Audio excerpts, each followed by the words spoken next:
तरह से बस पर हमला KIA, driver पर attack KIA, काजूपोती। आज महाराष्ट्र में कर्नाटक की बस आई थी, वहाँ पर उद्धव आपण सर्वांनी देखील सद्भावना पदयात्रेमध्ये सहभागी व्हावं ही माझी आपल्या सगळ्यांना आग्रहाची विनंती। सर, हिंदी में बता दीजिए एक बार, आपने एक बैठकों का सत्र शुरू किया है प्रदेश का कार्यभार संभालने के बाद, और साथ ही साथ सद्भावना यात्रा की बात कर रहे हैं, कैसे? तो सद्भावना यात्रा की बात करने के लिए आपके सामने मैं यहाँ मौजूद हूँ।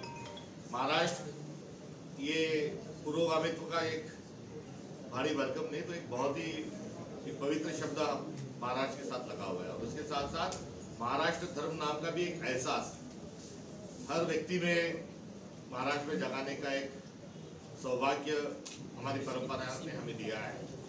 और पिछले कुछ दिनों में सद्भावना में कमी पाई जा रही है, और सद्भावना के कम होते हुए हर जाति में धर्म में एक तनाव महसूस किया जा रहा है।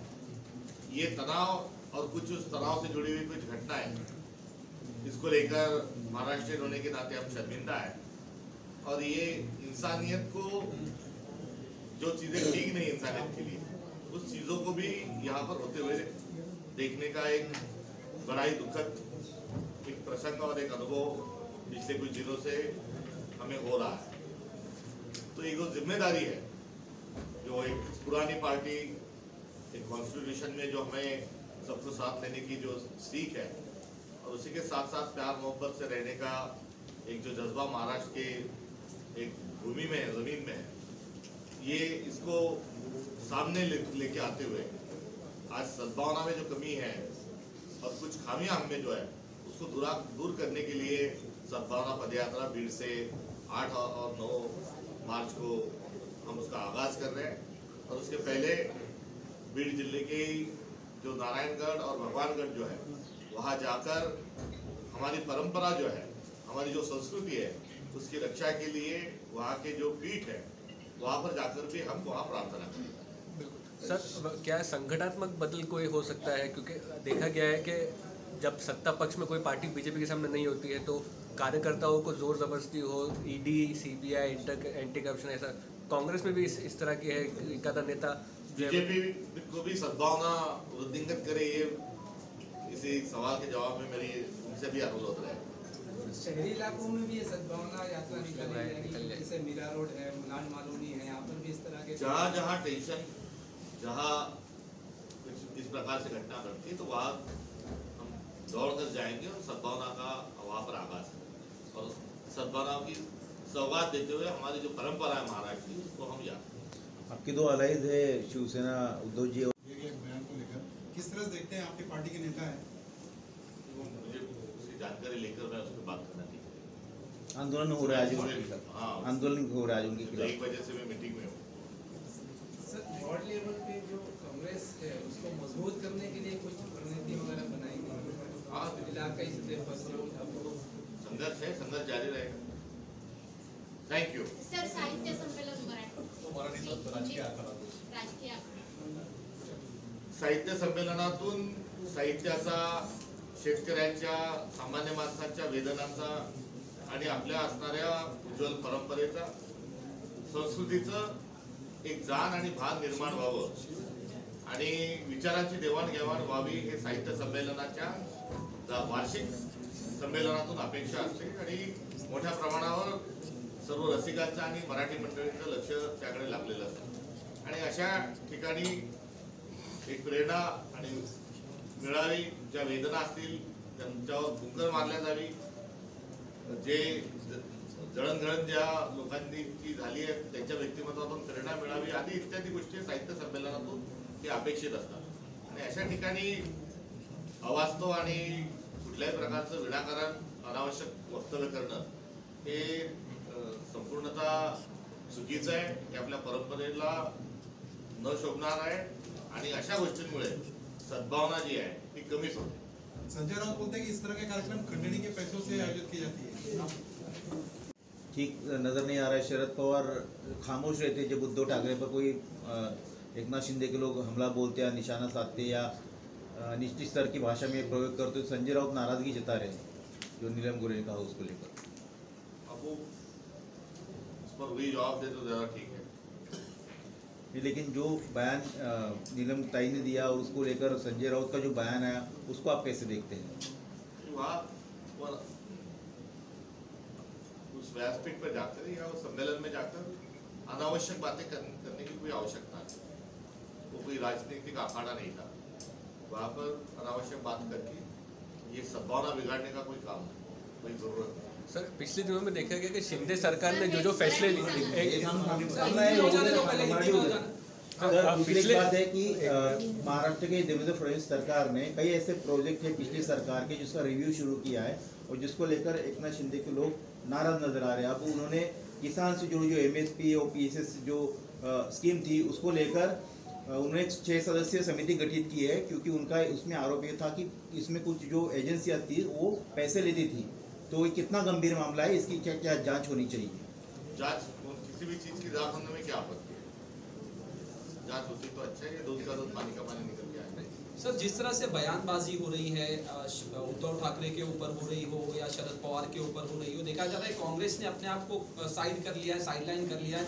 इस बीच में कांग्रेस पढ़ती नहीं और कांग्रेस कुछ बोलती नहीं है, तो आपको क्या लगता है? नहीं, ऐसा बिल्कुल नहीं है। जो कुछ मौका है और राजनीतिक मामले तो खुल के बात करेंगे, क्यों नहीं बात करेंगे? तो जिस तरह से ये मर्सिडीज देने की बात की नीलम गोरे ने कि उद्धव ठाकरे को तो इसके पहले भी शरद पवार जी को जो दिल्ली में शिंदे को गए थे तो उस पर भी हमारा रिएक्शन जरूर रहा था। आज मेरी गुजारिश है कि एक अहम मुद्दे पर और एक ये तो आप बताएंगे सर, आप लेकिन कांग्रेस पार्टी के अध्यक्ष है ना, सबके दायरे में मैं रह के बात करना चाहूंगा। बाकी मैं आपके लिए उपलब्ध हूँ, आप जो भी सवाल पूछेंगे उससे पल्ला झाड़ेंगे सर। वो तो हम दिखाएंगे, लेकिन आप कांग्रेस पार्टी के महाराष्ट्र के अध्यक्ष है, आपकी इम्पोर्टेंट पार्टी के उनके एलाई है, तो आपकी राय भी आनी जरूरी है ना सर? तो हमेशा देते रहे ना, आज भी देंगे ना। राय देने में थोड़ी काम ही हमारा। अर्जुन साहब 2 दिन पहले महाराष्ट्र ठीक नजर नहीं आ रहा है, शरद पवार खामोश रहते जब उद्धव ठाकरे पर कोई एकनाथ शिंदे के लोग हमला बोलते या निशाना साधते या निचली स्तर की भाषा में प्रयोग करते। संजय राउत नाराजगी जता रहे हैं जो नीलम गोरे ने कहा उसको लेकर। अब वो उस पर वही जवाब दे तो ज़्यादा ठीक है। लेकिन जो बयान नीलम ताई ने दिया और उसको लेकर संजय राउत का जो बयान आया उसको आप कैसे देखते हैं? वहाँ उस व्यासपीठ पर जाकर या उस सम्मेलन में जाकर अनावश्यक बातें करने की कोई आवश्यकता नहीं। वो कोई राजनीतिक अखाड़ा नहीं था। वहाँ पर अनावश्यक बात करके ये सद्भावना बिगाड़ने का कोई काम नहीं, कोई जरूरत नहीं। सर पिछले दिनों में देखा गया कि शिंदे सरकार ने जो फैसले लिए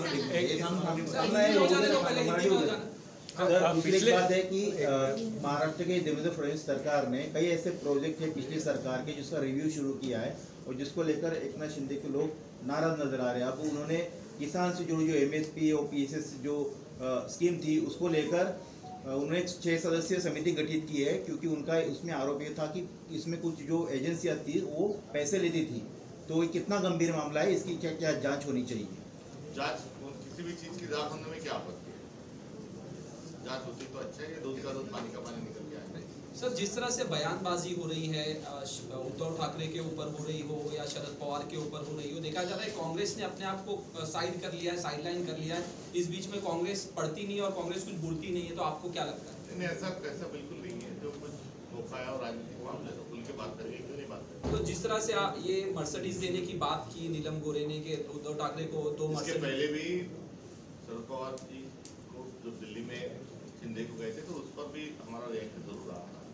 आज मेरी गुजारिश है कि एक अहम मुद्दे पर और एक ये तो आप बताएंगे सर, आप लेकिन कांग्रेस पार्टी के अध्यक्ष है ना, सबके दायरे में मैं रह के बात करना चाहूंगा। बाकी मैं आपके लिए उपलब्ध हूँ, आप जो भी सवाल पूछेंगे उससे पल्ला झाड़ेंगे। सर वो तो हम दिखाएंगे, लेकिन आप कांग्रेस पार्टी के महाराष्ट्र के अध्यक्ष है, आपकी इम्पोर्टेंट पार्टी के उनके एलाई है, तो आपकी राय भी आनी जरूरी है ना सर? तो हमेशा देते रहे ना, आज भी देंगे ना। राय देने में थोड़ी काम ही हमारा। अर्जुन साहब 2 दिन पहले महाराष्ट्र जी माझी प्रांताध्यक्ष म्हणून जी माझी नैतिक आणि व्यक्तिगत जी जबाबदारी आहे त्या अनुषंगाने मी चर्चेसाठी उपलब्ध आहे आणि मी माझे प्रयत्न माझ्या पद्धतीने माझ्या पक्षाला बळकट करण्याकरता करत आहे। Thank you. हिंदी में एक बार हिंदी में सर, हिंदी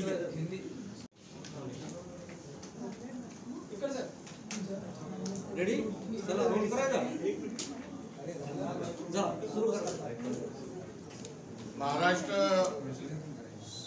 या राज्याबद्दल जेव्हा आपण बोलतो तेव्हा पुरोगामित्व नावाचा एक विरोध आपल्या महाराष्ट्राला लाभलाय आणि त्याचं कारण म्हणजे संतांची परंपरा, अनेक महात्म्यांचा महाराष्ट्राशी आलेला निकटतम संबंध आणि समाजाकडे जेव्हा आपण बघतो तेव्हा जात धर्म पंथाच्या पल्ल्यात जाऊन सर्व गुण्यागोविंदाने राहणं, माणुसकीने राहणं, सौजन्याने, प्रेमाने, आदराने राहणं हे महाराष्ट्रातल्या एकूण समाज बांधवांच्याकडून अभिप्रेत आणि अपेक्षित आहे आणि तो आपला वाडवडिलांचा वारसा आहे. मात्र अलीकडच्या काळात या महाराष्ट्र धर्मावर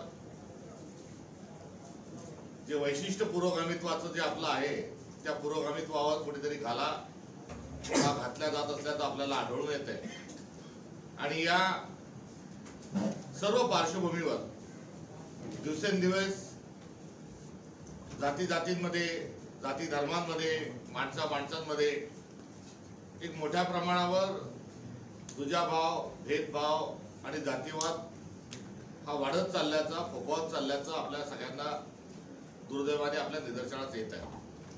अशा परिस्थितीत काँग्रेस पक्ष हा स्वातंत्र्यापूर्वी स्थापन झालेला पक्ष आहे. इंग्रजांनी जावं आणि भारतीयांनी त्या खुर्च्यांवर बसावं असं सत्तेचं हस्तांतर नव्हे तर व्यवस्था परिवर्तनाचं स्वप्न बघून समाजवादी काँग्रेस पक्ष स्थापन झालेला आहे.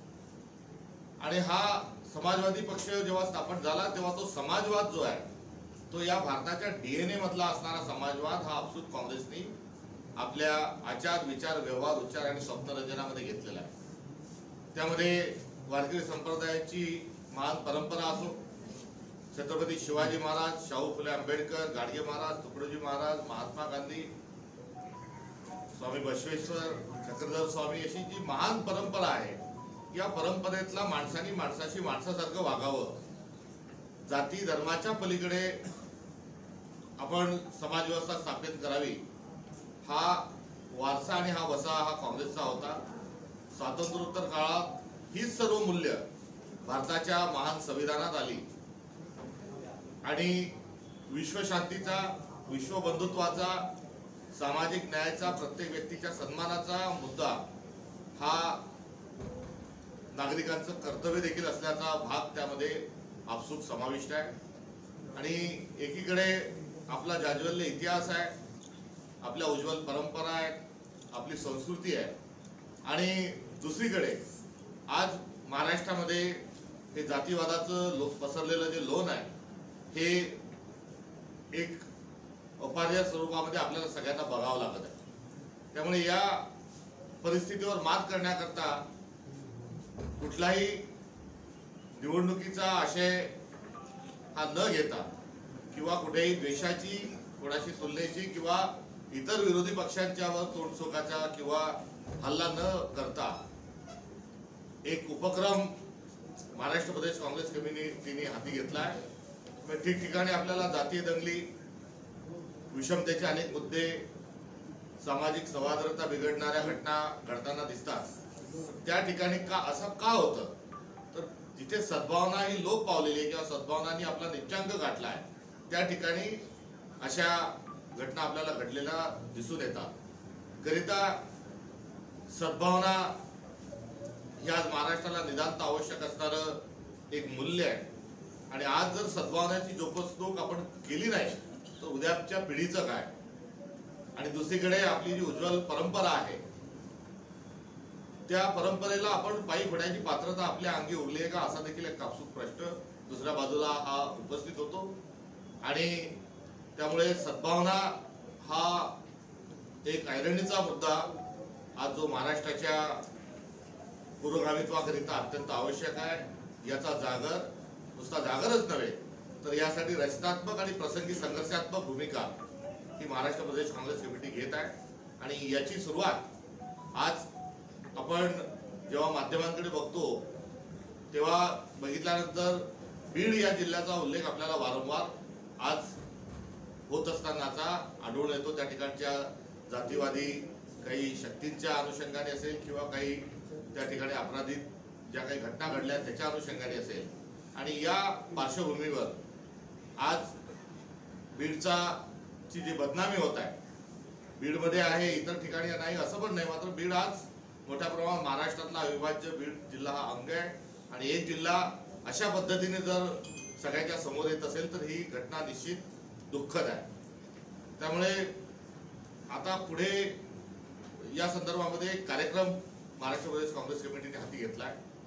जागतिक महिला दिनाच्या दिवशी 8 मार्चला सद्भावना पदयात्रा ही बीड जिल्ह्यातून सुरू होत आहे आणि महिला दिनाच्या निमित्तानं बीडला अजून एक दुसरं जे वैशिष्ट्य, दुसरं एक जो त्या ठिकाणचा एक डाटा आहे तो निश्चित कुठेतरी हा अंतर्मुख करणार आहे. आणि स्त्री पुरुष समानताच्या समतेच्या ज्या गोष्टी आपण करतो त्या अर्थातच या समाजवादी विचारसरणीचे आहेत. मात्र महाराष्ट्रात ज्या ठिकाणी स्त्री आणि पुरुषांचं जे प्रमाण आहे, जो जेंडर रेशो जो आहे तो कमी असणारे जे जिल्हे आहेत त्याच्यामध्ये तळाशी कुठेतरी बीड जिल्हाही आहे. तर महिलांचा सन्मान करत असताना जागतिक महिला दिनाच्या निमित्तानं ज्या ठिकाणी महिलांच्या संदर्भात कुठेतरी भ्रूण हत्येचे प्रकरण पुढे आलेले आहेत, तिथे महिलांचा अनुपात हा पुरुषांच्या तुलनेत कमी आहे, अशा जिल्ह्यांमध्ये जाऊन महिला दिन साजरा करत असताना महिलांची लोकसंख्या जी आहे ही पुरुषांच्या बरोबरीत असली पाहिजे. तो अनुपात हा सुयोग्य स्वरूपात असला पाहिजे. हाही एक त्याला कांगोरा आहे. त्यामुळे मत्स्यजोग या ठिकाणून भारतातील एक चळवळ म्हणून काँग्रेस पक्ष यामध्ये सहभागी होत आहे. त्यामुळे आपल्या माध्यमातून माझा तमाम महाराष्ट्रातील नागरिकांना ज्या स्वयंसेवी संघटना आहेत, संस्था आहेत, सिव्हिल सोसायटी आहेत, त्यांना पण माझी विनंती आहे की या पदयात्रेमध्ये आपण सहभागी होऊ. यामधले जे गीत राहतील हे साने गुरुजींचं खरा तो एकती धर्म जगाला प्रेम अर्पावे हे गीत आम्ही त्यामध्ये घेऊन जात आहोत. तुकडोजी महाराजांचे जे भजन आहेत, सबके लिए खुला है मंदिर ये हमारा, यासोबतच या भारतात बंधुभाव नित्य वसुदेव देवरची असादे, ही सर्व जी आपली भजनं आहेत, जी परंपरा आहे, आणि यातला जो भाव आहे हा भाव घेऊन आम्ही बीडमध्ये जात आहोत. नंतरच्या काळात परभणी आणि इतरही ठिकाणी आमचा जाण्याचा निश्चित प्रयत्न राहील. त्यामुळे या सद्भावना पदयात्रेच्या निमित्तानं एक वेगळी सुरुवात आपल्याला महाराष्ट्राला करता येते का, हा एक आमचा प्रामाणिक प्रयत्न आहे. राज्यातल्या कुठल्या सामाजिक चळवळींची असोसिएटेड लोकांना तुम्ही याबद्दल अप्रोच केलंय का? कुठली प्रॉमिनंट नावं या बरोबर जोडली जाणार आहेत का? आणि राज्यातलं तुमचं नेतृत्व किंवा केंद्रातलं कुठलं नेतृत्व यामध्ये सहभागी होणार आहे का? 8 तारखेला निश्चित याचा आज आपल्या समक्ष याची आज घोषणा केल्यानंतर दरम्यानच्या काळात भारत जोडो या यात्रेमध्ये ज्या पद्धतीने सिव्हिल सोसायटीशी आम्ही संपर्क साधला होता, त्याच धर्तीवर याही पदयात्रेमध्ये आम्ही त्यांना या यात्रेत सहभागी होण्याकरता अथवा त्यांच्या सदिच्छा शुभेच्छांसाठी आम्ही अपेक्षा वजा विनंती करणार आहोत. आणि अर्थातच महाराष्ट्र प्रदेशातील काँग्रेस पक्षाची केंद्रीय आणि राज्यातलं सर्व नेतृत्व त्या ठिकाणी हजर आहे. महाविकास आघाडीतले कोणी महाविकास आघाडीतील तुमचे मित्रपक्ष सहभागी होतील का? मी आपल्याला आधी सांगितलं की भारत जोडोच्या धर्तीवर आम्ही सर्वांशी संपर्क साधू आणि हा पक्षाच्या पलीकडे जाऊन या उपक्रमाकडे आम्ही बघत आहोत. त्यांचंही स्वागत आहे. भारत जोडो सोबत पक्ष जोडो अभियान सुद्धा तुम्हाला मजबूत करावं लागणार. सगळे जिल्ह्याचे प्रमुख तुम्हाला भेटले. काही ठिकाणी बंडखोरांवर कारवाई करण्याचा विषय आहे, विशेषतः सांगली असेल, धाराशिव असेल, या भागामध्ये बंडखोरांवरती कारवाई होत नाही, उलट त्यांना पक्षाकडनं त्यांच्याकडे लक्ष दिल्याचा असा आरोप काही पक्षाचे नेते करतात. त्याच्याविषयी तुम्ही काही लक्ष घातलं का? बोलणं झालं तुर्तास सद्भावना या विषयाच्या अनुषंगाने आज या पत्रकार परिषदेत मी तेवढ्याच या उपक्रमाच्या आणि या आमच्या एक चळवळीच्या आंदोलनाच्या अनुषंगानेच मी बोलू इच्छितो. तुम्ही आता मला भारत जोडो ज्या संघटना सहभागी झाल्या होत्या त्या असतील, पण भारत जोडो संघटना ज्या सहभागी झाल्या होत्या त्यामध्ये सरकारच्या वतीनं अनेक आरोप केलेले होते लष्करी नष्ट. तर तुम्ही आता सिलेक्शन करताना काही संघटनांची चाचपणी करणार की पाठिंबा देतील त्यांना? जे समाजाच्या हिताकरता किंवा मानवी हक्काकरता जे आवाज उठवतात त्यांना बदनाम करण्याचा एक कारस्थान मोठ्या प्रमाणावर सुरू आहे. त्यामुळे असे भारत जोडो तसं कुठल्याही प्रकारचा प्रवाह आणि लोक त्यामध्ये नव्हते.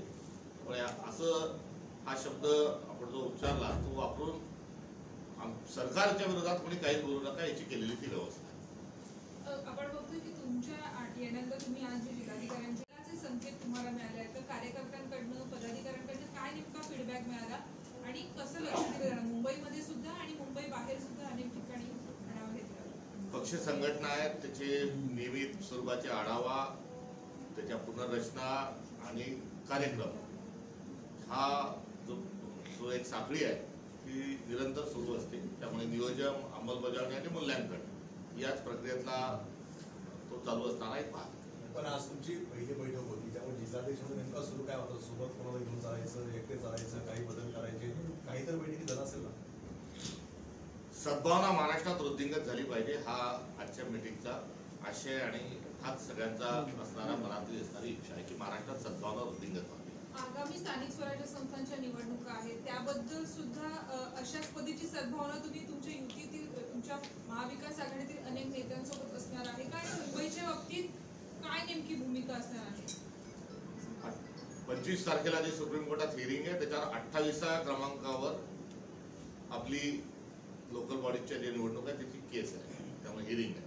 त्यामुळे एकदा हिअरिंग होऊन जाऊ द्या, तो निकाल झाल्यानंतर यथा अवकाश त्याच्या संदर्भात बोलणं उचित. अनेक ठिकाणी पदाधिकारी राजीनामे देत आहेत. तुम्ही जेव्हापासून नियोजन वगैरे सुरू केले पाहत आहे तर पुण्यामध्ये काही राजीनामा दिलेला आहे पदाधिकाऱ्यांनी आणि असं राज्यामध्ये अनेक ठिकाणी होत आहे. माझ्यापर्यंत अध्यक्ष झाल्यापासून अद्याप कोणताही राजीनामा माझ्यापर्यंत आलेला नाही. सध्या मराठी साहित्य संमेलन होतं आणि त्या व्यासपीठावर बरेचसे राजकीय विषय सुद्धा चर्चेला आले. मराठी साहित्य संमेलनातली सद्भावना हरवली असं वाटतंय का? सद्भावना वृद्धिंगत होण्याकरता साहित्य संमेलन आहे आणि साहित्यातून समाजाची व्यथा ही कथा स्वरूपात आणि तिथं सामाजिक भान स्वरूपात ती समोर यावी हे अपेक्षित आणि अभिप्रेत असतं.